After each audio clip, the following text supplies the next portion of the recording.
चलिए देखिए, आज हम बात करेंगे लेंस मेकर सूत्र। ठीक है, इस चैप्टर का सबसे इम्पोर्टेंट टॉपिक है लेंस मेकर सूत्र। हेडिंग लगा लें, लेंस मेकर सूत्र। इसी को दूसरे शब्दों में कहते हैं लेंस निर्माता सूत्र। ठीक है, चाहे लेंस मेकर सूत्र कहें या लेंस निर्माता सूत्र कहें, क्योंकि देखिए मेकर जो वर्ड है वो इंग्लिश है। ठीक है, और मेकर का हिंदी अर्थ होता है निर्माण करना यानी बनाना। ठीक है, तो आप इसे लेंस मेकर सूत्र कहें या लेंस निर्माता सूत्र कहें, दोनों बात एक ही है।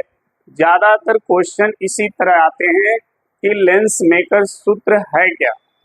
ठीक है, या लेंस मेकर सूत्र होता क्या है, लेंस मेकर सूत्र कहते किसे हैं, या उत्तल लेंस के लिए लेंस मेकर सूत्र का निगमन कीजिए या अवतल लेंस के लिए लेंस मेकर सूत्र का निगमन कीजिए।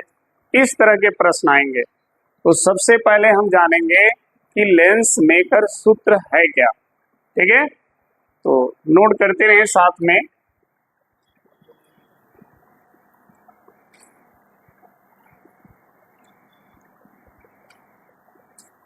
वह सूत्र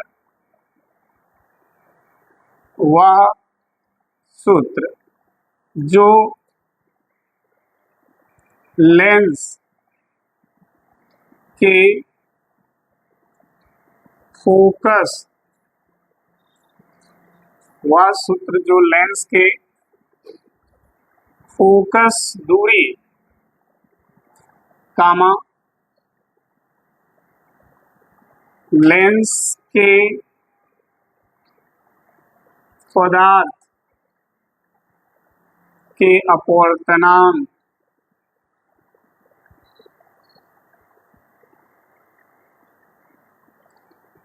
तथा लेंस के अपवर्तक पृष्ठों की त्रिज्या के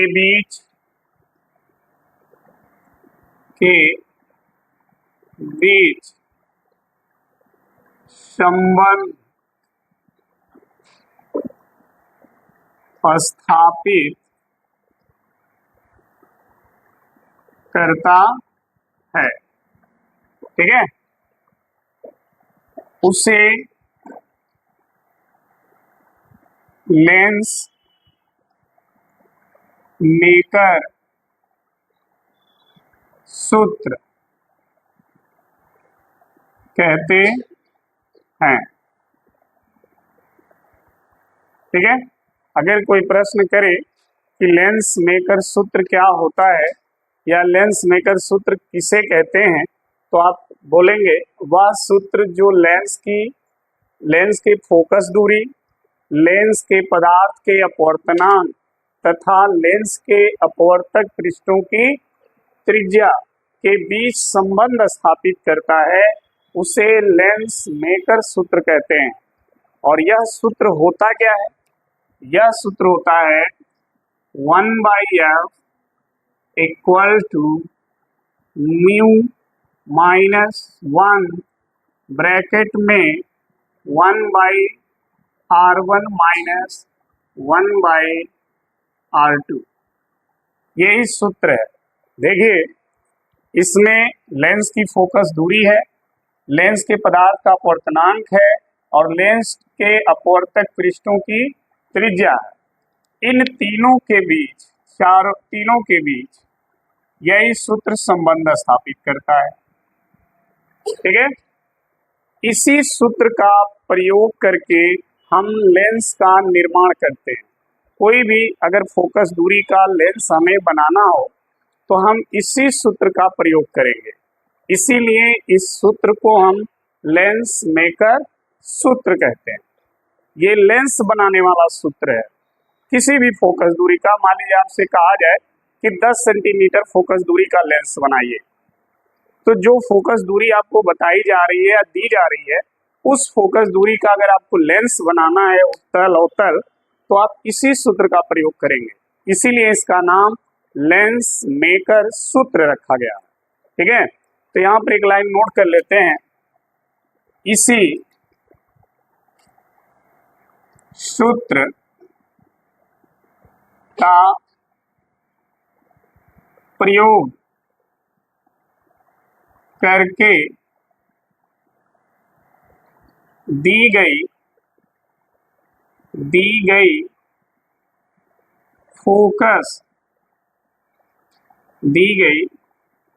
फोकस दूरी का लेंस बनाया जाता है। इसलिए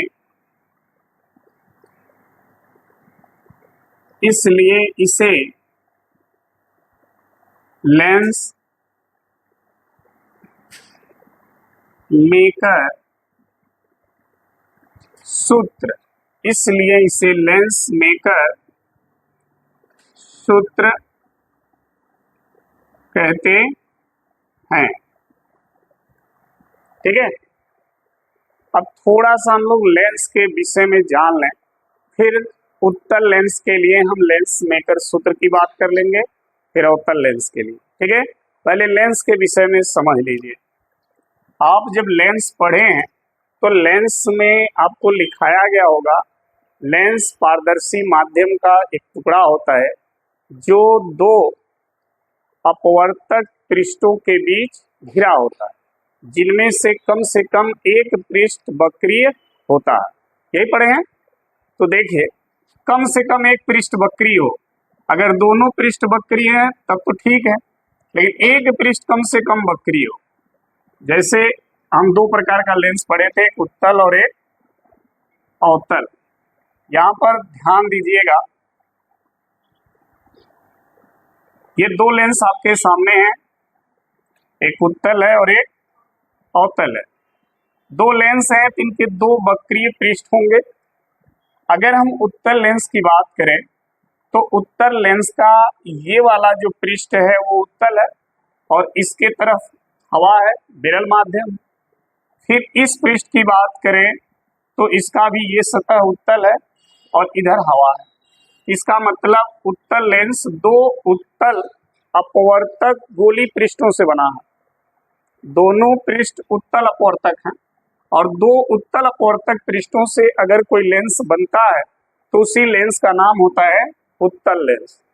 अगर हम इसमें बात करें, अगर इस पृष्ठ की बात करें तो इस पृष्ठ का ये वाला अंदर वाला सतह अवतल होता है, इसका भी अंदर वाला सतह अवतल होगा। और जब अवतल सतह की ओर हवा हो, विरल हो, तो उसे अवतल अपवर्तक सतह कहते हैं। और जब दो अवतल अपवर्तक सतहों से कोई लेंस बनता है तो उसे अवतल लेंस कहते हैं और वह लेंस बीच में पतला और किनारों पे मोटा हो जाता है। और जब दो उत्तल अपवर्तक सतहों से कोई लेंस बनता है तो वह लेंस उत्तल होता है और ये बीच में मोटा और किनारों पे, ये सब आपको बता दिया गया।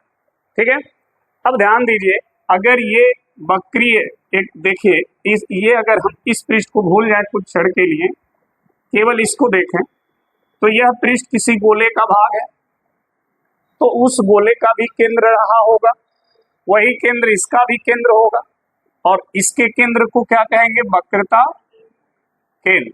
और इस पृष्ठ का वक्रता केंद्र किधर होगा? दाहिने तरफ। इधर ये पृष्ठ जो है इधर झुका है तो ये गोला इधर कंप्लीट होगा और जब इधर कंप्लीट होगा तो इसका वक्रता केंद्र इधर होगा और इस वक्रता केंद्र को हम C1 से डिनोट करेंगे, क्योंकि ये पहला पृष्ठ है तो इसका वक्रता केंद्र C1 होगा। इस लेंस में ये जो पृष्ठ है वो दूसरा वक्र पृष्ठ है, पहला ये है, दूसरा ये है। और दूसरे वक्र पृष्ठ का केंद्र किधर होगा, इस साइड में होगा और इस साइड में है, तो इसको हम लिखेंगे C2। यानी चाहे वो उत्तल लेंस हो चाहे वो अवतल लेंस हो, दोनों लेंसों में दो वक्रता केंद्र होंगे, दोनों लेंसों में दो वक्रता केंद्र होंगे C1 और C2।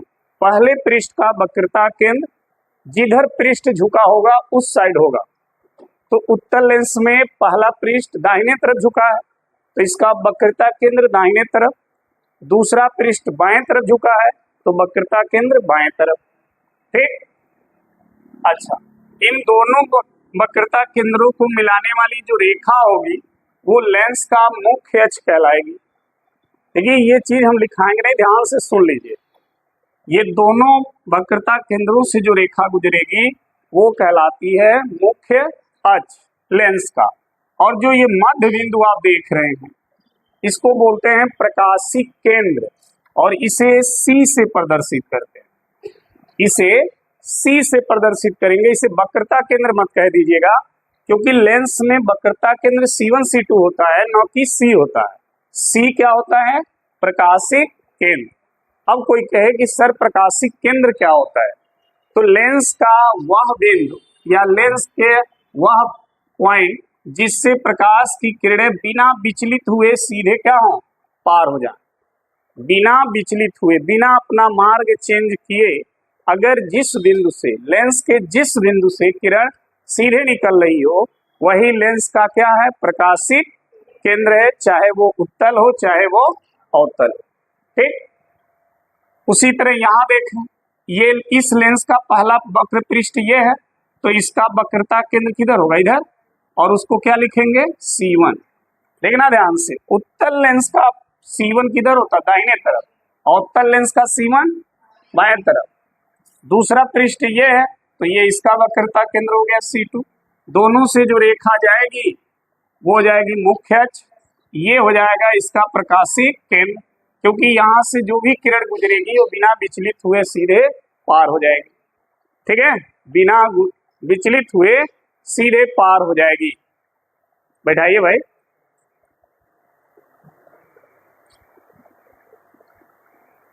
ठीक है, तो प्रकाशिक केंद्र समझ में आ गया, वक्रता केंद्र समझ में आ गया। ठीक है, अब ध्यान देना, अगर प्रकाशिक केंद्र से वक्रता केंद्र की दूरी जो है वो होगी वक्रता त्रिज्या। ठीक है, और ये C2 है तो ये हो जाएगा R2। ठीक, और ये C1 है तो ये हो जाएगा R1। उसी तरह से अगर यहाँ देखें तो ये क्या हो जाएगा, R1 और ये हो जाएगा, तो ये वक्रता दो वक्रता केंद्र है तो वक्रता त्रिज्याएं भी दो होंगी। ठीक है, वक्रता जो त्रिज्याएं हैं वो भी कितनी होंगी, दो होंगी। अब ये ध्यान रखना है, यहाँ पर ये वक्रता त्रिज्याएं जो लिखा गया R1 R2 ये बराबर हो भी सकती हैं और नहीं भी हो सकती है। यहाँ पर ये फिक्स नहीं है कि दोनों पृष्ठों की वक्रता त्रिज्याएं बराबर ही हों। अगर दोनों पृष्ठों की वक्रता त्रिज्या बराबर होती, फिक्स होता, तो हम इसे R1 R2 न लिख करके सीधे R लिखते, लेकिन दोनों की वक्रता त्रिज्या अलग अलग होने के कारण हम एक को R1 और एक को R2 लिखते हैं। ठीक है, वही चीज यहाँ भी है। क्लियर? अच्छा, पहले वक्र पृष्ठ का जो मध्य बिंदु होगा और दूसरे पृष्ठ का जो मध्य बिंदु होगा, ठीक है, ये तो पूरे लेंस का मध्य बिंदु था जिसे आपने प्रकाशिक केंद्र कहा, लेकिन पहला वक्र पृष्ठ जो है उसका जो मध्य बिंदु है उसे हम ध्रुव कहते हैं P1। दूसरे वक्र पृष्ठ का जो मध्य बिंदु है उसे ध्रुव P2 कहते हैं। उसी तरह यहाँ आ जाए तो ये हो जाएगा P1 और ये हो जाएगा P2। समझ में आ गई बात? अब देखिए, अगर ये लेंस पतला लेंस है, कैसा हो, पतला, दूरी कहाँ से नापी जाएगी, प्रकाशिक केंद्र से। देखो नापा गया है ना, दूरी प्रकाशिक केंद्र से नापी जाएगी। लेकिन अगर ये लेंस पतला होगा तो जो दूरी आप P1 से नापेंगे वो C से मानी जाएगी, क्योंकि लेंस पतला होगा तो ये पॉइंट और ये पॉइंट दोनों C के बहुत करीब होंगे। ठीक है। तो चाहे दूरी C से मापिए चाहे दूरी P से मापिए, दोनों दूरियों को बराबर माना जाएगा। ये तब माना जाएगा जब लेंस क्या हो, पतला हो। जब लिखा जाएगा पतले उत्तल लेंस के लिए या पतले अवतल लेंस के लिए, ऐसे कंडीशन में जो दूरी P से मापी जाएगी उसे हम C से मानेंगे, ठीक है। जो दूरी P2 से मापेंगे उसे हम C से मानेंगे, माना जाएगा, ठीक है। वही चीज यहाँ, जो दूरी P1 से मापेंगे उसे कहाँ से मानेंगे, C से, क्योंकि लेंस क्या होगा, पतला होगा। तो पतले के केस में जो दूरियां ध्रुव से मापी जाएंगी उसे कहाँ से माना जाएगा, प्रकाशित केंद्र से, ठीक है, क्योंकि ये पॉइंट बहुत क्लोज हो जाएंगे, नजदीक हो जाएंगे। अब आती है एक बात, लेंस की फोकस बिंदु क्या होता है, ठीक है। तो ध्यान रखिएगा, जब लेंस पर मुख्य अक्ष के समांतर किरणें पड़ती हैं और अपवर्तन के बाद जिस बिंदु से होकर जाती हैं या अपवर्तन के बाद जिस बिंदु की ओर आती हैं, वह बिंदु लेंस का क्या कहलाता है, फोकस बिंदु कहलाता है। ये सब चीजें दर्पण में भी आप लोग पढ़ चुके हैं, ठीक है, इसलिए हम यहाँ पर नोट नहीं कराएंगे। बस इतना ध्यान रखिएगा कि मुख्य अक्ष के समांतर लेंस पर पड़ने वाली प्रकाश की किरणें अपवर्तन के बाद मुख्य अक्ष के जिस बिंदु से होकर जाती हैं या जिस बिंदु की ओर आती हैं, वह बिंदु उस लेंस का मुख्य फोकस कहलाता है। और प्रकाशीय केंद्र से मुख्य फोकस की जो दूरी होती है वो फोकस दूरी कहलाती है और उसे स्मॉल f से प्रदर्शित करते हैं, ठीक है। मतलब अगर ये देखिए यहाँ पे काट रहा है तो ये मुख्य फोकस हो गया, प्रकाशीय केंद्र से यहाँ तक की जो दूरी होगी वो फोकस दूरी होगी, ठीक। उसी तरह यहाँ पर काट रहा है तो ये मुख्य फोकस है, यहाँ से यहाँ तक की जो दूरी होगी वो फोकस दूरी होगी, क्लियर। तो ये इस लेंस के विषय में आपको हमने बता दिया। अब हम बात करेंगे पतले उत्तल लेंस के लिए लेंस मेकर सूत्र, ठीक है। अगर आपके पास कोई पतला उत्तल लेंस हो तो उसका लेंस मेकर सूत्र क्या होगा या उस लेंस मेकर सूत्र को आप कैसे ज्ञात करेंगे, यानी उसका निगमन की हम बात करेंगे, ठीक है।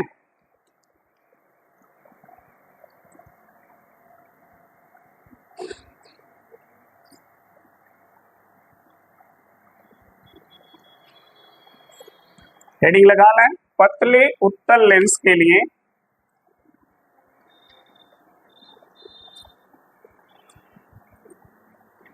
पतले उत्तल लेंस के लिए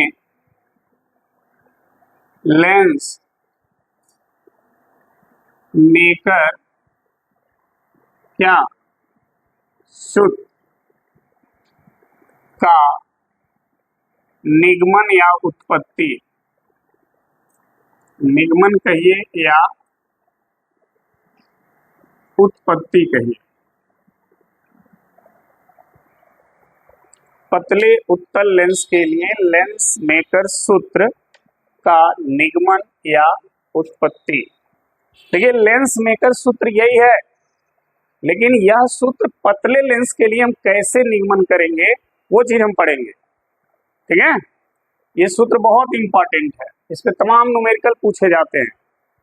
अब देखिए इसके लिए हम करेंगे क्या, समझो इधर, लिखने से ज्यादा समझने पर फोकस करें। ये हमने एक उत्तल लेंस मान लिया, एक पतला उत्तल लेंस मान लिया एल और एल डैश एक पतला उत्तल लेंस है, ठीक है। जब ये पतला उत्तल लेंस है तो इसके दो उत्तल अपवर्तक पृष्ठ होंगे, दोनों की अपनी अपनी त्रिज्याएं होंगी, ठीक है।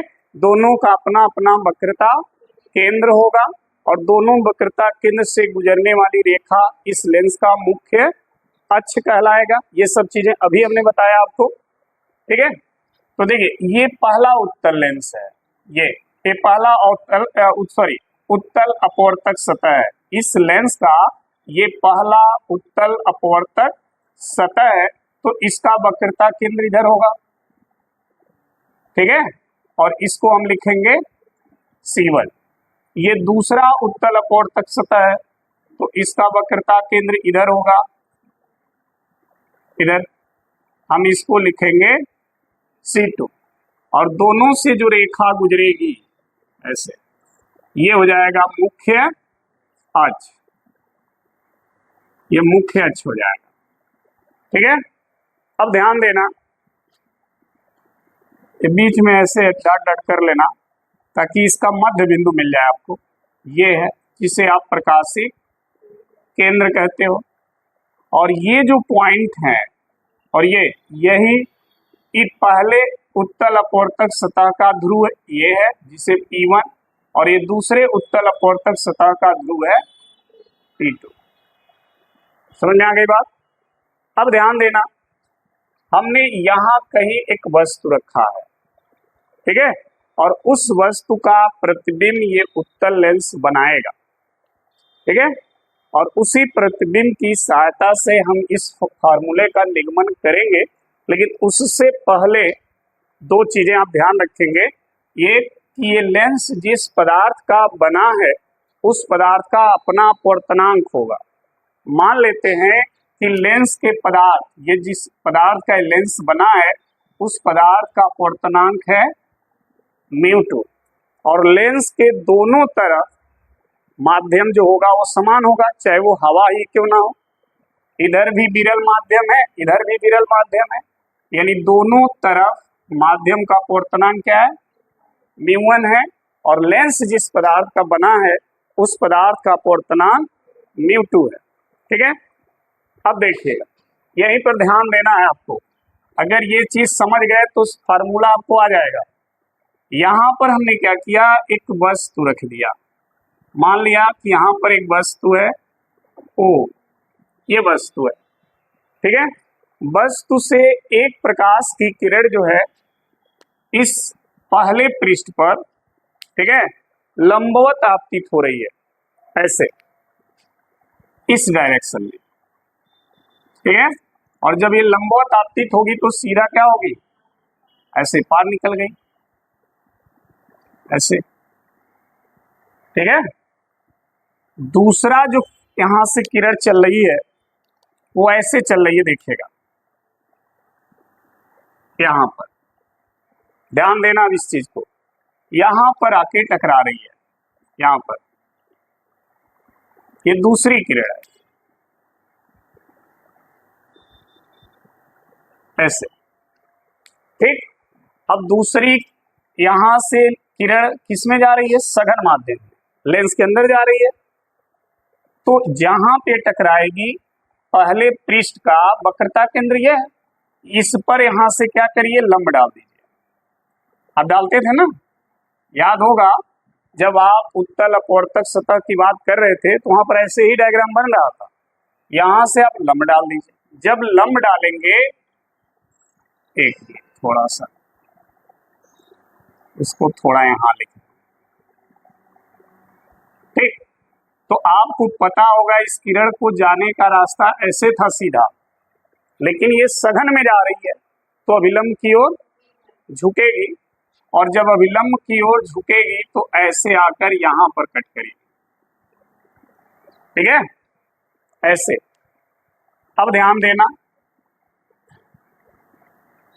ये केवल पहले पृष्ठ की बात हो रही है, अभी इसके दूसरे पृष्ठ की हम बात नहीं कर रहे हैं। दूसरा पृष्ठ कुछ समय के लिए आप भूल जाइए, ठीक है। ये वाला जो सतह है इसको आप भूल जाओ, ठीक है। केवल पहले पृष्ठ को देखो। तो अगर पहले पृष्ठ को देखोगे तो ये वाला डायग्राम आपको शायद याद आ रहा होगा।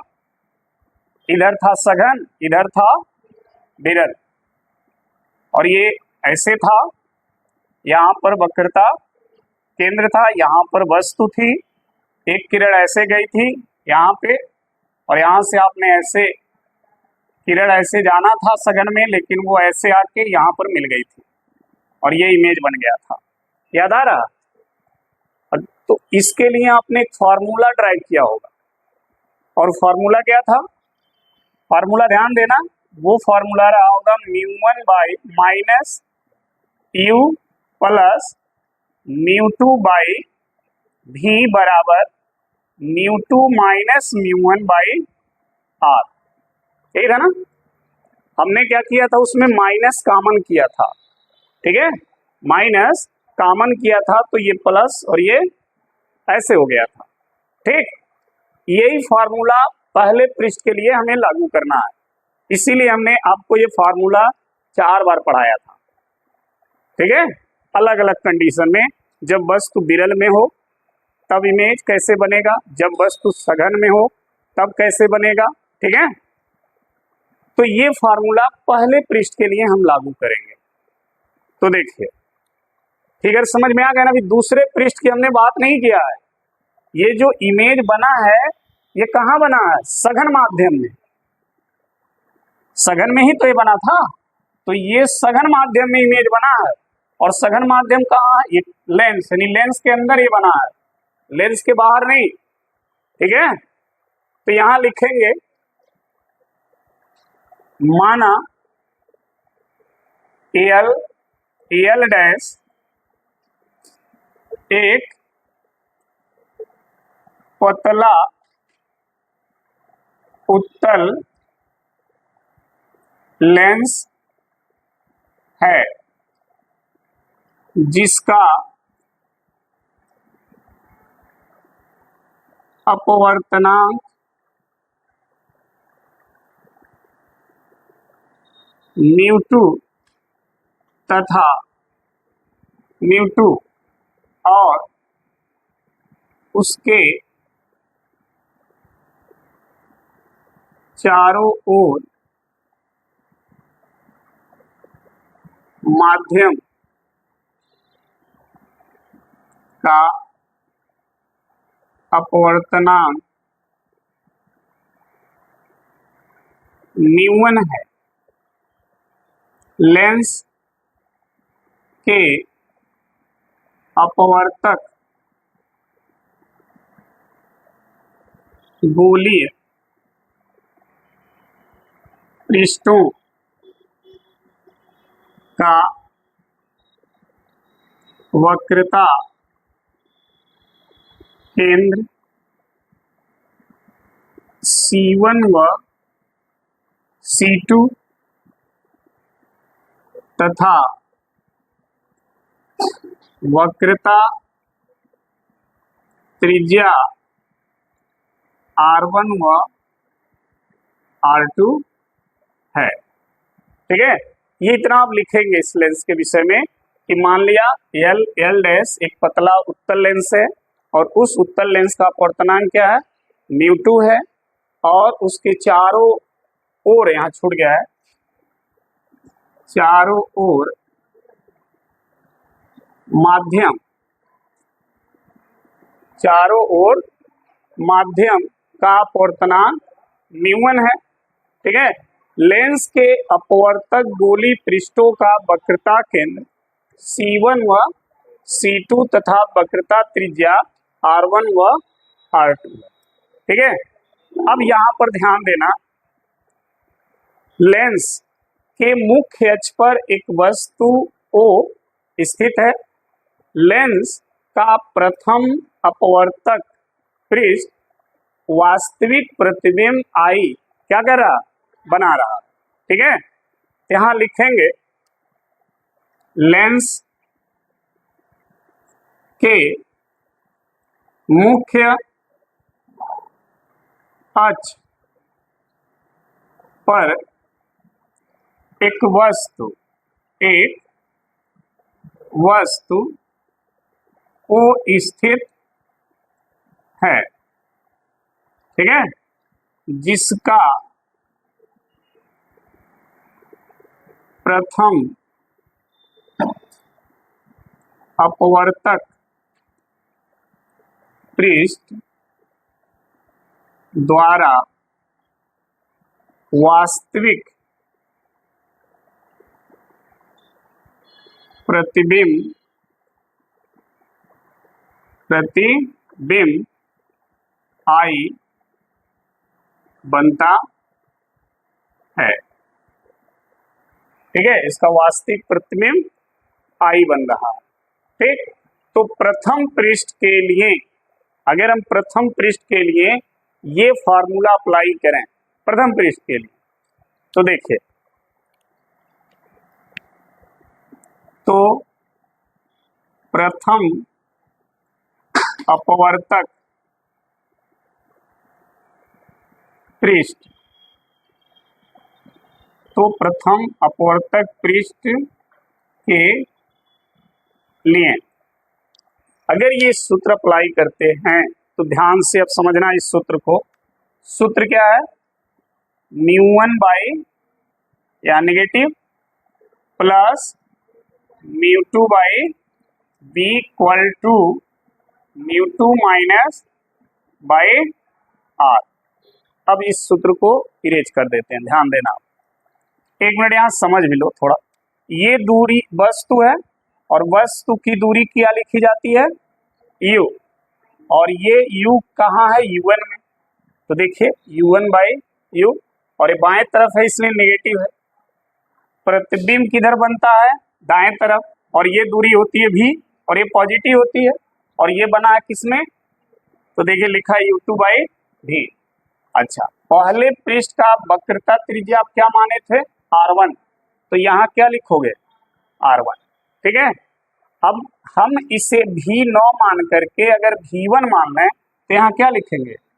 v1 लिख देंगे। ठीक है, तो देखिए यहाँ पर समझिए, ये दूरी हो गई आपकी कहाँ से?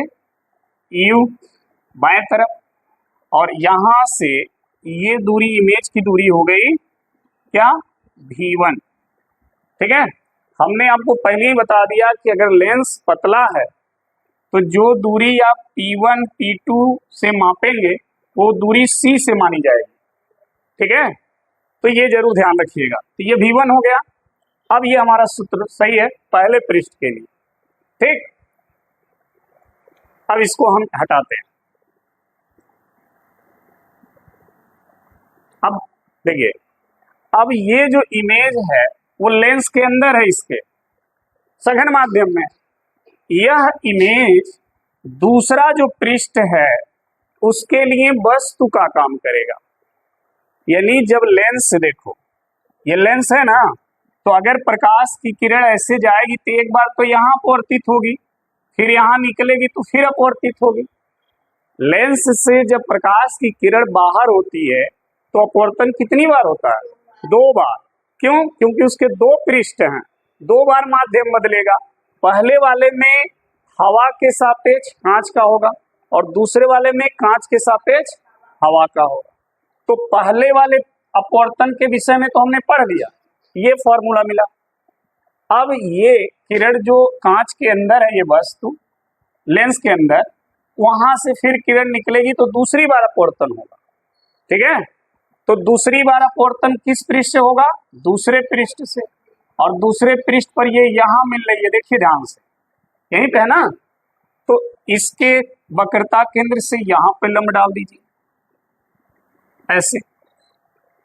समझ में आई बात? जब यहाँ पे आप लंब डालेंगे तो ये वक्रता केंद्र हो गया, तो लंब हो गया ये, तो अभिलंब से दूर हटेगी तो ये ऐसे आए, यहां पर कट करेगी। समझ में आई बात? अब यहां पे जब कट करेगी तो ये इसका इमेज बनेगा आई डैश, या इसको आप आई डैश मान लो और इसको आई मान लो, क्योंकि फाइनल इमेज यही है। ये तो पहले पृष्ठ के द्वारा बनाया गया प्रतिबिंब है, ठीक, और यह प्रतिबिंब दूसरे पृष्ठ के लिए वस्तु का काम करेगा, फिर दूसरा पृष्ठ जो है उसका इमेज बनाएगा आई। क्लियर हुआ? तो अब फॉर्मूला हम दूसरे पृष्ठ के लिए अप्लाई करेंगे, तो फिर यहां लिखेंगे अब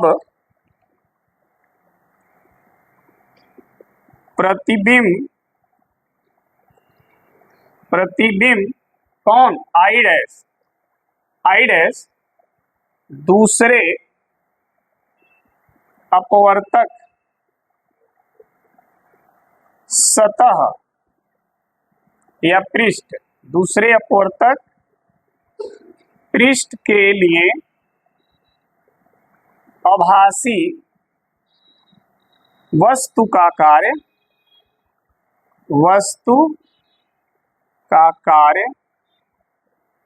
करता है, जिसका दूसरा पृष्ठ प्रतिबिंब आई बनाता है। समझ में आ गई बात? दूसरे पृष्ठ के लिए जो आई डैश है वो वस्तु का काम कर रहा है, तो फिर दूसरा पृष्ठ क्या करेगा? उसका प्रतिबिंब आई बना रहा है। और जब दूसरा पृष्ठ इसका प्रतिबिंब आई बनाएगा तो मान लेते हैं प्रतिबिंब की दूरी कितनी है? भी। कितनी है? भी। अपनी दूसरे पृष्ठ के लिए ये वस्तु हो गया और ये प्रतिबिंब हो गया। ठीक है, तो दूसरे पृष्ठ के लिए फिर सूत्र अप्लाई करेंगे, तो लिखेंगे तब दूसरे अपवर्तक पृष्ठ के लिए, तब दूसरे अपवर्तक पृष्ठ के लिए जब बात करेंगे तो अब यहां पर ध्यान ये लगाना है, आपको समझना है। ऐसे ये वाला फॉर्मूला पढ़े होंगे। लेंस पृष्ठ कौन सा है? उत्तल अपवर्तक पृष्ठ है, लेकिन वस्तु कहाँ हो? सघन माध्यम में। पढ़े हो ना? उत्तल के लिए 3 फिगर पढ़े होंगे। ठीक, एक जब वस्तु विरल माध्यम में हो वास्तविक प्रतिबिंब बनाता हो, एक जब वस्तु विरल माध्यम में हो आभासी प्रतिबिंब बनाता हो, और तीसरा पढ़े होंगे जब वस्तु सघन माध्यम में हो। ठीक, तो अगर हम इस पृष्ठ को ध्यान से देखें तो इधर हो गया सघन और उधर हो गया, तो यही वाला बनेगा। इस वाले में आपने देखा होगा कि यहाँ पर वस्तु रखी गई, ये इसका वक्रता केंद्र था, यहाँ से आपने लंब डाला था, यहाँ से यह विलंब से दूर हटी थी और यहाँ इमेज बनाई थी। ठीक, तो इमेज कहाँ बना था? विरल माध्यम, और दूरी आपने माना था भी, और ये बना था सघन, वस्तु थी सघन माध्यम में, दूरी था -u। ठीक है, तो इस पर आपने जो फॉर्मूला लिखा था वो था, देखना ध्यान से, u2 ν2, क्योंकि ये ν2 था अपवर्तना और ये था ना, तो µ2 बाई -u प्लस µ1 बाई भी बराबर µ1 माइनस µ2 बाई r। वहां भी माइनस कॉमन लेके काटा गया था। ठीक है, ये फॉर्मूला होगा। तो ये फॉर्मूला, हाँ कहाँ है? कह तो रहे माइनस कॉमन लिया गया होगा, वहां देखिए काटा गया होगा। ठीक है, जब माइनस है कॉमन लेंगे तो है माइनस हो जाएगा, चिन्ह बदल जाएंगे ना। हमने इसको माइनस वहां नहीं दिखाया होगा, कॉमन लेके ऊपर एक लाइन ऊपर बढ़िए, देखिए काटा गया है, मिला। तो वो वाली लाइन हम कह रहे हैं, देखिए ध्यान से, ऐसे होगा। ये वाला सूत्र अगर हम यहां पर अप्लाई करें तो ध्यान देना, µ2 बाई u प्लस µ1 बाई भी बराबर µ1 माइनस µ2 बाई r। अब यहां पर ध्यान से समझना, इसमें वस्तु की दूरी क्या थी? -u, लेकिन इस पृष्ठ के लिए है वस्तु है, और ये वस्तु जानते हैं किधर है? इधर है, क्योंकि सघन माध्यम इधर है ना, तो है वस्तु जो है इधर है, और इसकी दूरी क्या है? v1 है, तो u1 u की जगह क्या लिखेंगे? v1। समझ में आ गई बात? अच्छा, दूसरा पृष्ठ प्रतिबिंब कौन बनाया है? आई। ये प्रतिबिंब है और ये कहाँ है? इधर विरल माध्यम में, और वो दूरी है, तो यहाँ पे हमने भी लिखा। अच्छा, दूसरे पृष्ठ की वक्रता त्रिज्या आपने क्या माना है? r2, तो r की जगह क्या लिखोगे? r2।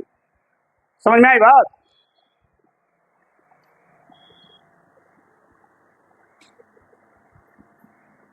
चलिए अब ध्यान देना, इसको समीकरण 1 और इसको 2, दोनों समीकरण को जोड़ देंगे तो लिखेंगे समीकरण 1 + 2, दोनों को जोड़िए। ध्यान से देखिएगा, जब जोड़ेंगे आप तो देखिए ये वाला टर्म देखिए और ये वाला टर्म दोनों बराबर हैं और चिन्ह विपरीत दिख रहा है, तो ये दोनों कट जाएंगे। यहां बचेगा ये और यहां बचेगा ये, दोनों में u1 हो जाएगा, कॉमन हो जाएगा। यहां बचेगा 1 बटा और यहां बचेगा -1 बटा, यही बचेगा ना। तो लिख रहे हैं यहां पर 1 बटा भी -1 बटा और कॉमन क्या हो गया था, μ1। ठीक है, अब इधर आ जाइए, एक नजर देखिए, इधर वाले को थोड़ा सा हल करना पड़ेगा, इसको ऐसे और इसको ऐसे ही लिखिए। देखिएगा ध्यान से, μ2 - μ1 by r1 plus μ1 - μ2 by r2। Clear है। अब ध्यान देना, अगर इस वाले में से माइनस कॉमन कर लें, माइनस, तो μ2 - μ1 बटे r1, जब माइनस कॉमन करोगे तो माइनस बाहर आएगा तो प्लस का हो जाएगा माइनस, और जब माइनस कॉमन करोगे तो प्लस हो जाएगा और तो हो जाएगा μ2 माइनस बटे, ऐसे हो जाएगा। इधर वाला ऐसे ही रहने देना, ये हो जाएगा 1 बटा भी -1 बटा u इंटू μ1। ठीक है, यहां पर कॉमन ऊपर वाला जो दिख रहा है ना वो कॉमन हो जाएगा, तो क्या हो जाएगा μ2 माइनस, कॉमन हो गया और यहां बचेगा 1 बटा और यहां बचेगा 1 बटा, ऐसे हो गया। यहां देखो 1 बटा भी -1 बटा u और ये हो गया कितना, μ1। ठीक है, अब देखो इसमें से अगर आप μ1 कॉमन कर दो, इसमें से μ1, तो ध्यान देना 1 बटा भी -1 बटा u μ1, और μ1 हमने कहा कॉमन कर दो, तो देखो जब μ1 कॉमन करोगे तो यहाँ तो μ1 है, कॉमन होगा तो 1 हो जाएगा, लेकिन यहाँ तो नहीं है तो बटा हो जाएगा, तो ये हो जाएगा μ2 बटा माइनस और ब्रैकेट में 1 बाई, ऐसे हो जाएगा। ये μ1 और ये μ1 कट जाएगा, तो अब आपको मिला 1 बटा भी -1 बटा u बराबर, और इसको आप लिख सकते हो 1 μ2 माइनस 1, ऐसे लिख सकते हो, और ये हो जाएगा 1 बटा r1 माइनस 1 बटा r2।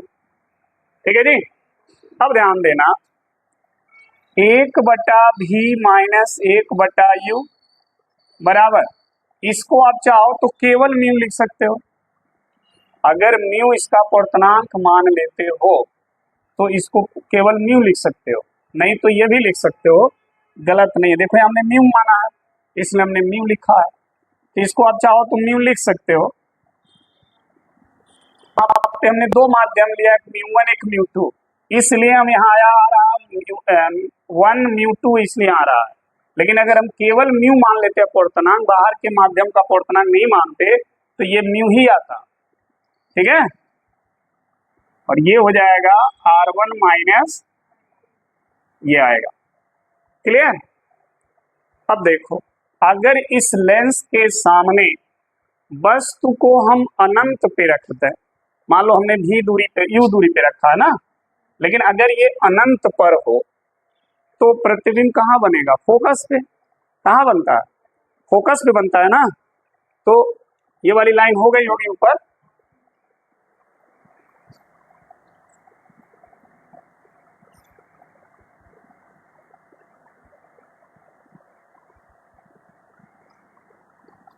अब देखो यदि वस्तु अनंत पर हो तो, अगर वस्तु अनंत पर होगा तो u का मान क्या लिखोगे? इनफाइनाइट। तो प्रतिबिंब कहाँ बनेगा? हाँ, फोकस पे, और फोकस का मतलब फोकस दूरी एफ पे, ठीक है। तो ये चीज यहाँ रख दो, u के जगह रखोगे अनंत, अनंत का मतलब है जीरो हो जाएगा, तो बचेगा 1/, तो हो जाएगा 1/f बराबर म्यू माइनस और ब्रैकेट में, ठीक है। और ये फॉर्मूला आपका ड्राइव हो गया। तो एक पतले उत्तल लेंस के लिए लेंस मेकर सूत्र ऐसे कैलकुलेट किया जाएगा। अगर आपको कहीं पे प्रॉब्लम है तो पूछ लीजिए। हमने तो एक एक चीज आपको बताया, इसमें अलग अलग करके भी मैंने बता दिया, ठीक है, देख लीजिए। सही है, चलिए तब नोट करिए। चलिए देखिए, आज हम बात करेंगे अवतल लेंस के लिए लेंस मेकर सूत्र। कल हम लोग पढ़े थे उत्तल लेंस के लिए लेंस मेकर सूत्र, आज अवतल लेंस की हम बात करेंगे। तो इसके लिए हेडिंग लगा लें, अवतल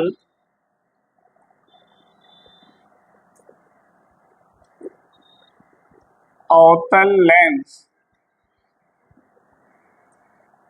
के लिए लेंस मेकर सूत्र, ठीक है। अवतल लेंस के लिए हम बात कर रहे हैं। ध्यान दीजिएगा, जैसे हम लोग उत्तल लेंस की बात किए थे, ऐसे ही यहाँ अवतल लेंस की बात होगी। तो ये लेंस चूंकि पतला है, बट यहाँ पर डायग्राम में हम इसको बड़ा दिखा रहे हैं ताकि आपको समझ में आना चाहिए। ये एक अवतल लेंस है, इसके लिए हम अब मेकर का सूत्र पढ़ेंगे। इस अवतल लेंस के इस वाले अवतल पृष्ठ का जो मध्य बिंदु है वो इसका ध्रुव कहलाएगा, इसका मध्य बिंदु इस पृष्ठ का ध्रुव कहलाएगा, इनके बीच का जो बिंदु होगा वो प्रकाशित केंद्र कहलाएगा, ठीक है। इस पृष्ठ का वक्रता केंद्र इधर होगा, मान लिया हमने ये इसका वक्रता केंद्र है C1। इस पृष्ठ का वक्रता केंद्र इधर होगा, मान लेते ये वक्रता केंद्र है C2, ठीक है। अवतल लेंस का यह पहला पृष्ठ है और ये दूसरा पृष्ठ है। तो पहले पृष्ठ का जो वक्रता केंद्र होता है वो C1 और दूसरे पृष्ठ का जो वक्रता केंद्र होता है वो C2 होता है, ठीक है। दोनों अवतल अपवर्तक गोली सतह है, इधर वाला भी अवतल अपवर्तक है, उधर वाला भी अवतल अपवर्तक है, क्योंकि अवतल भाग की तरफ विरल माध्यम, ठीक है। मान लेते हैं कि इस लेंस का, ये जिस पदार्थ का अवतल लेंस बना है उसका अपवर्तनांक है μ2 और लेंस के बाहर जो माध्यम है उसका अपवर्तनांक है μ1, ठीक है। लेंस के वक्रता केंद्र से जो रेखा गुजरती है, आप सभी को पता होना चाहिए, इस रेखा को हम लेंस का मुख्य अक्ष कहते हैं।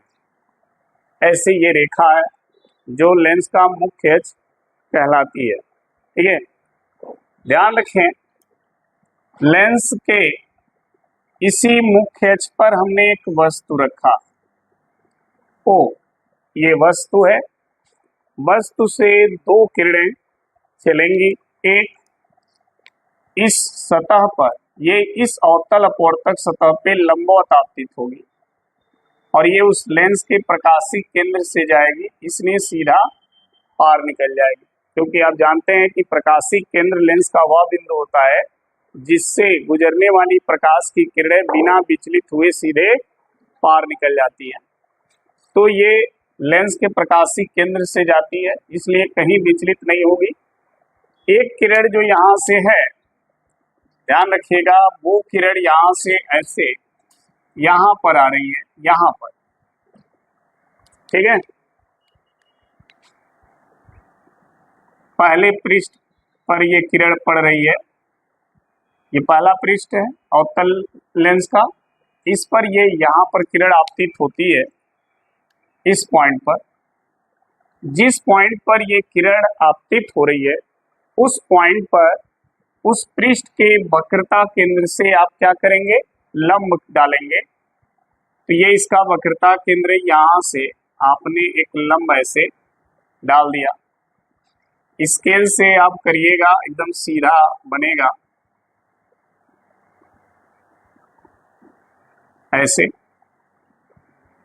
ठीक। अब ध्यान रखेंगे, ये जो किरण है वो सीधे इसको ऐसे जाना चाहिए, ऐसे, ठीक है। लेकिन ये इस तरह न जा करके अभिलंब की ओर क्या होगी, झुकेगी। क्यों झुकेगी, क्योंकि ये माध्यम क्या है, सघन है। तो ये किरण ऐसे न जा करके ऐसे लंब की ओर क्या हो गई, झुक गई। देखिए, इसके तरफ झुक गई। लंब यही है, जाने का रास्ता ये था डॉट डॉट वाला, लेकिन ये सीधे इस अभिलंब की ओर झुक गई। और जब अभिलंब की ओर झुकेगी, ठीक है, उसी किरण को आप सीधे पीछे की तरफ लाएंगे ऐसे। तो यहाँ पर ये इमेज बनेगा आई डैश, ठीक है। तो जो पहला पृष्ठ है अवतल लेंस का, वह वस्तु का इमेज यहाँ बनाएगा आई डैश, ठीक है। ध्यान रखेंगे, ध्रुव से वस्तु की जो दूरी है वो होती है माइनस यू, प्रतिबिंब की जो दूरी होती है वो होती है माइनस, और वक्रता त्रिज्या की दूरी इधर है, ये है r1 माइनस r1, ठीक है। तो पहले पृष्ठ के लिए हम अवतल अपवर्तक गोली सतह द्वारा प्रकाश के अपवर्तन का जो सूत्र है वो पहले पृष्ठ के लिए अप्लाई करेंगे। फिर दूसरे पृष्ठ की बात अभी हम बाद में करेंगे, ठीक है। तो यहाँ लिखेंगे, माना, ध्यान देना, एल डैश, माना एल डैश एक पतला अवतल, एक पतला अवतल लेंस है, अवतल लेंस है, जिसके पदार्थ का अपवर्तनांक μ2 और उसके बाहर चारों ओर माध्यम का अपवर्तनांक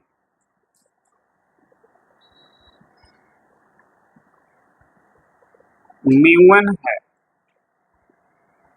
ठीक है। लेंस के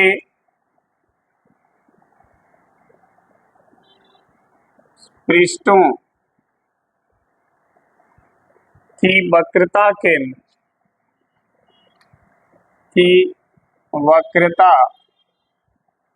केंद्र C1 व C2 तथा वक्रता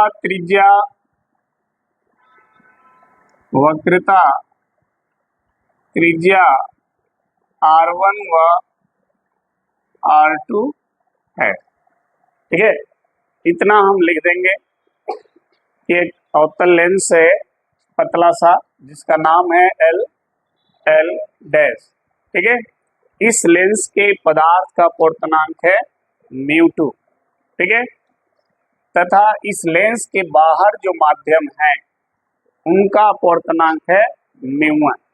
लेंस में कुल 2 अपवर्तक सतह हैं और दोनों अपवर्तक सतह गोलीय हैं, इसलिए दोनों अपवर्तक सतहों का वक्रता केंद्र C1 और C2 है, और जब वक्रता केंद्र है तो वक्रता त्रिज्या भी होगी, वो है R1 व R2।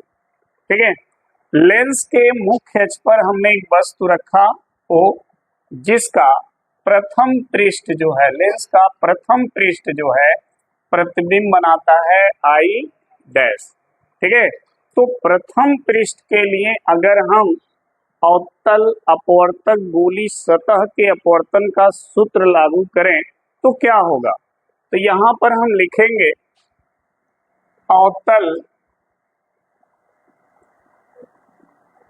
अवतल लेंस के प्रथम पृष्ठ के लिए। ठीक है, अवतल लेंस के प्रथम पृष्ठ के लिए अगर हम वो सूत्र लागू करें तो ध्यान से सुनिएगा, वो सूत्र लगता कैसे है। पहला चीज ध्यान रखना, वस्तु किस माध्यम में रखी गई है जिसका अपवर्तनांक μ1 है। देखो, वस्तु μ1 माध्यम में है तो यहां पर आप लिखोगे क्या, μ1, और वस्तु की दूरी u होती है तो यहां पर होगा -u। ठीक है, दूसरा, प्रतिबिंब कहाँ बन रहा है? प्रतिबिंब जो बन रहा है वो सघन माध्यम में बन रहा है। क्यों? क्योंकि अपवर्तन सघन माध्यम में हो रही है। तो हाई जो इमेज आप इधर देख रहे हो ना, वो इमेज इधर नहीं है, वो इमेज इस माध्यम में है, यानी इस पृष्ठ के इधर है वो इमेज। समझ में आई बात? तो इमेज बन रहा है सघन माध्यम में, और सघन माध्यम है यहाँ पर μ2। तो जब इधर इमेज बनेगा तो जो दूरी आपने यहाँ माइनस भी लिखा वो क्या हो जाएगा, प्लस भी होगा। ठीक है, या देखिए डायग्राम ऐसे दिखेगा, लेकिन दिमाग में रखिएगा ये इमेज इधर बन रहा है जिधर अपवर्तन हो रहा है, तो ये हो जाएगा क्या, v। अगर हम इसको v डैश लिख दें तो ये भी क्या हो जाएगा, और यहाँ पर हो गया प्लस। ठीक है ना, उसके बाद बराबर लगाएंगे। अब देखना, पहला काम हमने क्या किया, वस्तु किस माध्यम में है उस माध्यम का अपवर्तनांक लिखा, बटे में उस माध्यम में वस्तु की दूरी रखा। वस्तु बाएं तरफ होती है, इसमें दूरी देखिए नेगेटिव में है। अब प्रतिबिंब जो बना है वो सघन माध्यम में बना है, तो सघन माध्यम का अपवर्तनांक और सघन माध्यम में प्रतिबिंब की दूरी वो हमने लिखा। तो चूंकि इधर दूरी प्लस होती है इसलिए प्लस होगा। अब यहाँ जो हमें लिखना उसको समझना, जो पॉजिटिव है उसको पहले लिखोगे और जो नेगेटिव है, देखो ये माइनस में है ना, इसको बाद में लिखोगे, बटे उस पृष्ठ की वक्रता त्रिज्या। तो उस पृष्ठ की वक्रता त्रिज्या क्या है, R1, और ये बना इक्वेशन फर्स्ट, प्रथम पृष्ठ के लिए। समझ में आ गई बात? अब आ जाते हैं हम दूसरे पृष्ठ की बात करेंगे।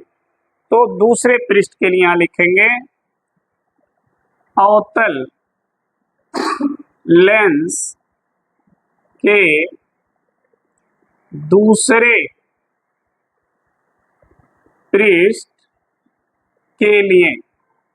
अब देखना, दूसरे पृष्ठ का किरण आरेख समझना ध्यान से। देखो, ये जो किरण यहाँ आ रही है ना, देखो इसको डॉट डॉट करके हमने बढ़ाया है, यहाँ से रियल लाइन है, यहाँ पे मिल रही है, देखो यहाँ पे। ठीक है, देख रहे हो ना, वहां पर इसके वक्रता केंद्र से क्या करोगे, लंब डाल दोगे। ठीक है, अब किरण जाएगी कहां पर, विरल माध्यम में। जब विरल माध्यम में जाएगी तो अविलंब से और इसको सीधा ऐसे जाना चाहिए, ऐसे, या विलंब और दूर हट जाएगी, ऐसे, ये ऐसे जाने लगेगी, ठीक है, क्योंकि ये है कौन, अविलंब। तो अगर ये यहां से इधर झुकती तो गलत हो जाता नियम के, ये इससे जो है दूर हटेगी अपने और इधर जाएगी। अब इस किरण को आप डाट डाट करके कहाँ लाओगे, तो ये यहां पर कहीं मिलेगा और ये हो जाएगा इसका प्रतिबिंब आई। ये प्रतिबिंब कहाँ बना है, विरल माध्यम। कहाँ बना है, क्योंकि अपवर्तन विरल माध्यम में हुआ है, ठीक है। तो दूसरे पृष्ठ के लिए जब हम बात करेंगे तो ये हो गया प्रतिबिंब और ये हो गई वस्तु। दूसरे पृष्ठ के लिए ये वस्तु है और ये क्या है, प्रतिबिंब है। समझ में आई बात। अब देखो, इसकी दूरी अगर हम मान लेते हैं कितना, भी, कितना मान लें, भी, और ये वस्तु की दूरी हो गई भी डैश।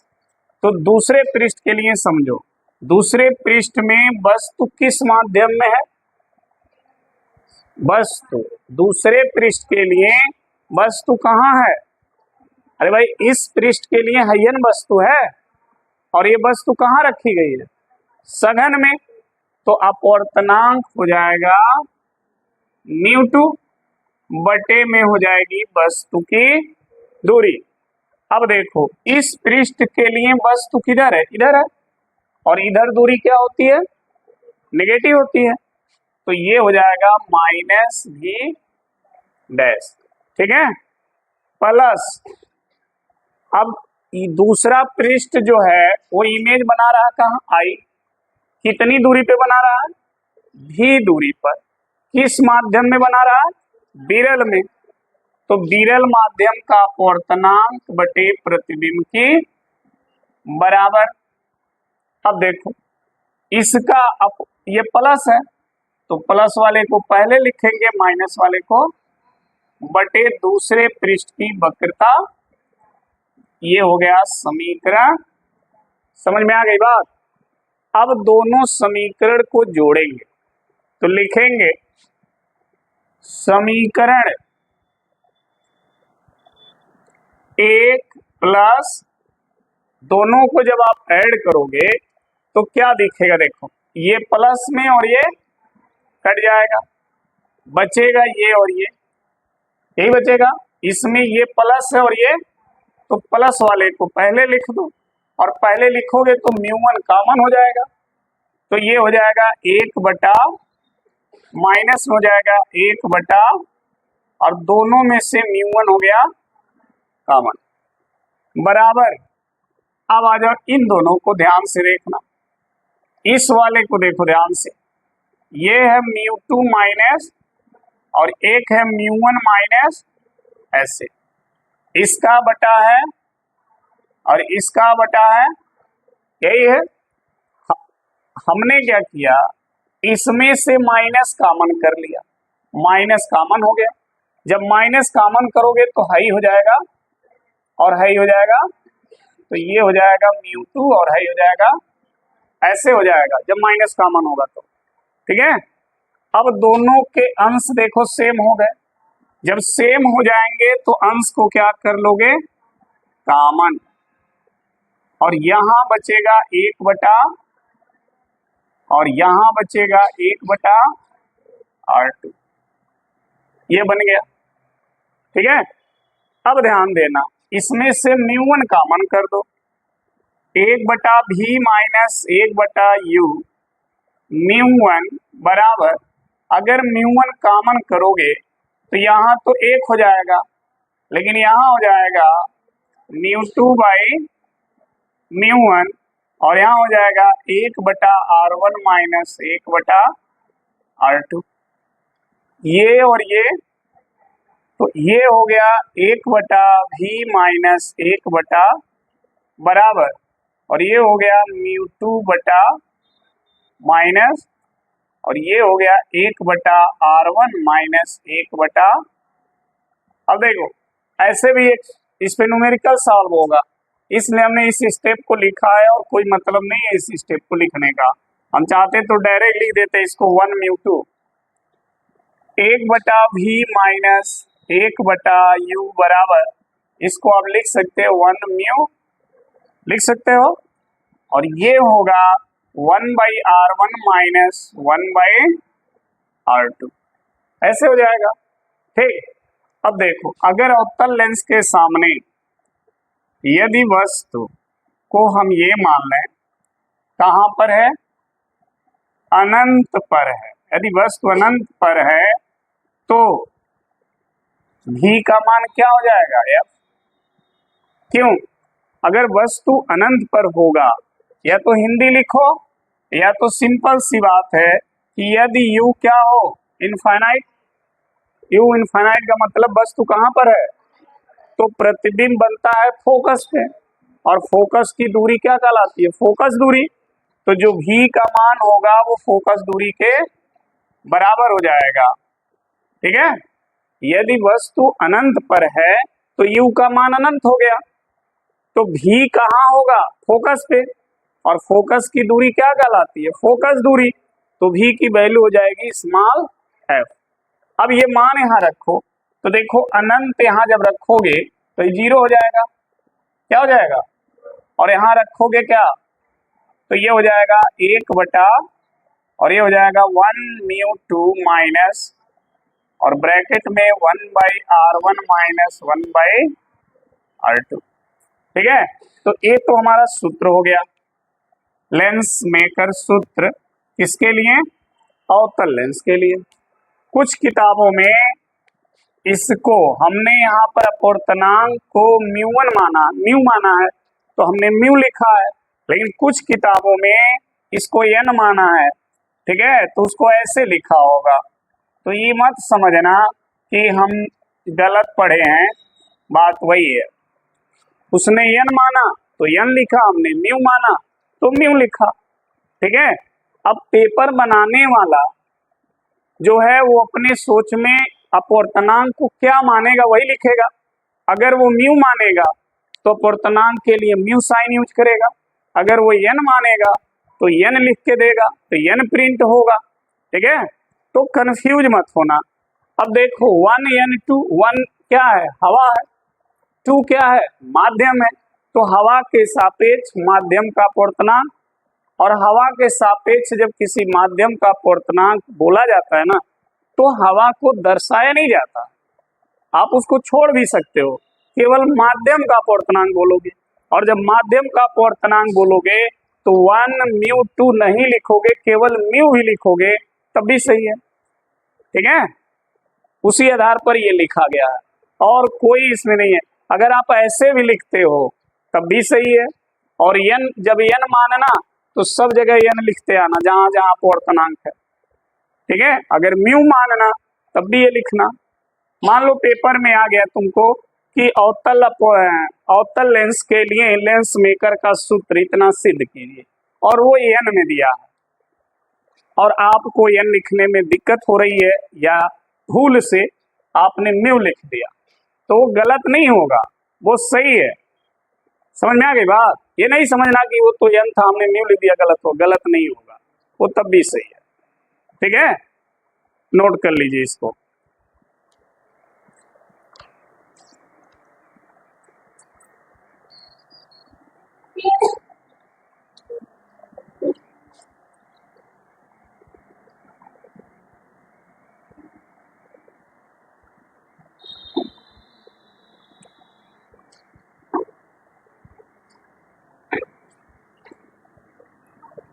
मिटा रहे हैं, कौन बना रहा, बगल से बना लो।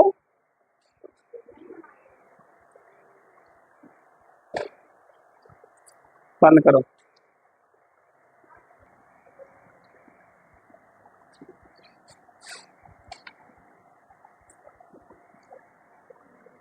देखिए, अब जो हम बात करने जा रहे हैं वो है लेंस का सूत्र। ठीक है, क्लास 10th में आप लेंस का सूत्र पढ़े होंगे, 1/f equal to 1/v minus 1/u। देखिए, दर्पण का भी सूत्र आप पढ़े हैं, दर्पण का सूत्र आपको एक बार याद दिला दें, आपने पढ़ा होगा 1/f equal to 1/u plus 1/d। ये दर्पण का सूत्र है, इसी को हम पढ़ते हैं u v f में संबंध। ठीक, अब यही सूत्र हम पढ़ेंगे लेंस के लिए, ड्राइव भी करेंगे। फर्क क्या होगा कि इसमें माइनस हो जाएगा 1/b माइनस 1/, लेंस के सूत्र में और दर्पण के सूत्र में केवल अंतर किसका होता है, प्लस, और दर्पण में प्लस होगा, लेंस में माइनस होगा, ध्यान रखना। तो अब हम इसी का निगमन करेंगे, तो हेडिंग लगाएं लेंस के सूत्र। लेंस के सूत्र, ठीक है, इसी को ब्रैकेट में लिख लें। लेंस के लिए u v f में संबंध, लेंस का सूत्र, उसी को ब्रैकेट में लिख लें। लेंस के लिए u v f में संबंध। अगर मान लीजिए एग्जाम में आ जाता है लेंस के, वो अवतल लेंस के लिए लेंस सूत्र का निगमन कीजिए, या उत्तल लेंस के लिए लेंस सूत्र का निगमन कीजिए, इसका मतलब लेंस के लिए u v f में संबंध प्रूफ करना है। ठीक है, कई बार आ जाता है उत्तल लेंस के लिए u v f में संबंध, अवतल लेंस के लिए u v f में संबंध। तो चाहे लेंस का सूत्र कहे या u v f में संबंध कहे, दोनों का मतलब एक ही है। हम पहले यहाँ उत्तल लेंस के लिए बात करेंगे। उत्तल लेंस के लिए क्या, लेंस सूत्र। उत्तल लेंस के लिए लेंस सूत्र, या उत्तल लेंस के लिए u v f में संबंध। ठीक है, चाहे उत्तल लेंस के लिए लेंस सूत्र कहें या उत्तल लेंस के लिए u v f में संबंध।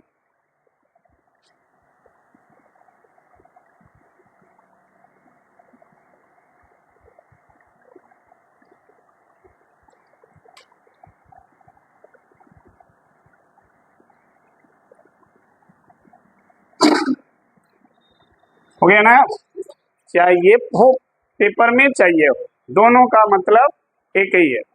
इसके लिए हम करेंगे क्या, ध्यान देना। इसके लिए हम एक उत्तल लेंस यहां पर लेंगे, एक उत्तल लेंस, और ये इसका मुख्य, और ये हो गया प्रकाशिक, और ये हो गया इस पृष्ठ की वक्रता केंद्र, और इधर हो गया इस पृष्ठ का वक्रता C2। ठीक है, ऐसे हो गया। अब ध्यान देना यहीं पर, लेंस का फोकस भी होता है भाव, लेंस का फोकस भी होता है, और लेंस में दो फोकस होते हैं। ठीक, एक इधर और एक इधर, क्योंकि यहाँ पर दो उत्तल अपवर्तक सतह है। तो देखिए, मान लीजिए हमने यहाँ पर कहीं वस्तु रखी दिया, ओ डैश एक उत्तल लेंस के मुख्य अक्ष पर रखी गई वस्तु है। ठीक है, यहाँ से एक प्रकाश की जो किरण है, ये मान लीजिए इसका फोकस है F1, और ये इस पृष्ठ का फोकस है F2। ठीक, अब देखना, यहाँ से एक प्रकाश की किरण मुख्य अक्ष के समांतर गई, ठीक है, टकराई, अपवर्तन के बाद मुख्य फोकस से होकर के ऐसे चली गई, ऐसे। ठीक है, और एक प्रकाश की किरण जो है प्रकाशी केंद्र से गई और सीधे पार हो गई। गलत हो गया का डायग्राम,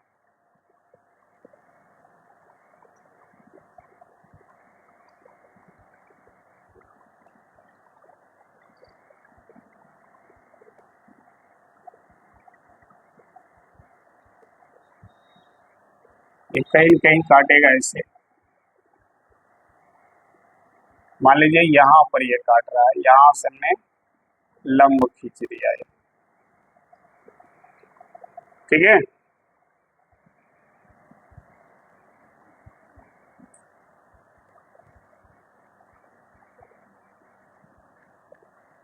तो वस्तु तो इधर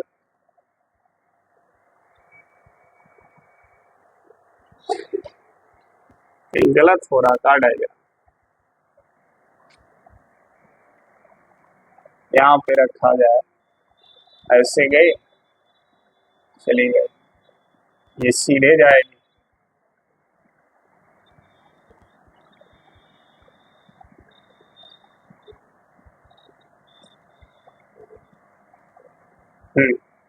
देखो इसको हटा दो इस पॉइंट को। अब देखना ये पॉइंट है ए, ठीक, ये वस्तु की दूरी हो गई, ठीक है।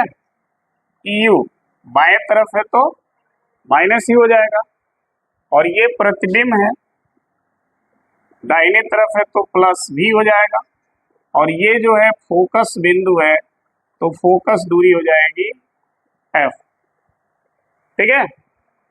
अब यहाँ पर सेम वही दर्पण वाला प्रोसेस लगेगा, दो त्रिभुज हम यूज करेंगे यहाँ। पहला ओ, O dash, C, I, I dash, सी। तो लिखेंगे त्रिभुज ओ, ओ डैश समरूप त्रिभुज आई, I dash, C. O dash C में लंब वाली भुजा और आई, आई डैश सी में लंब वाली भुजा, ये आई, आई डैश यही इमेज है। तो ये भुजा और इस भुजा दोनों का जो रेशियो होगा, ठीक है, वो बराबर होगा आई, आई डैश बराबर होगा किसके, ओ सी प्लस सी आई के, ओ सी प्लस आई सी या सी आई, समीकरण एक। अब एक दूसरा त्रिभुज भी इसमें देखिए, A C F, A C F one, I, I dash F one, त्रिभुज ए सी एफ वन समरूप I, I, I dash F one. इनके भी भुजा का रेशियो वही होगा, ए सी बटा आई, ए सी बटा आई, आई बराबर सी एफ वन बटा I F one, C F one बटा आई एफ वन। इसमें देखें ध्यान से, चूंकि जो ए सी है वो बराबर है किसके, देखो ये जो लंबाई है वो इसके बराबर है, तो हम ए सी को लिख सकते हैं ओ, ओ डैश, ओ, ओ डैश बटा आई, आई बराबर सी एफ वन बटे आई एफ वन, ठीक है। और ये बन गया समीकरण नंबर 2। समीकरण 1 और 2 से, समीकरण 1 और 2 से दोनों का बायां पक्ष देखिए, लेफ्ट साइड बराबर है, राइट साइड बराबर हो जाएगा, ओ सी बटा आई सी बराबर हो जाएगा सी एफ वन बटा आई एफ वन।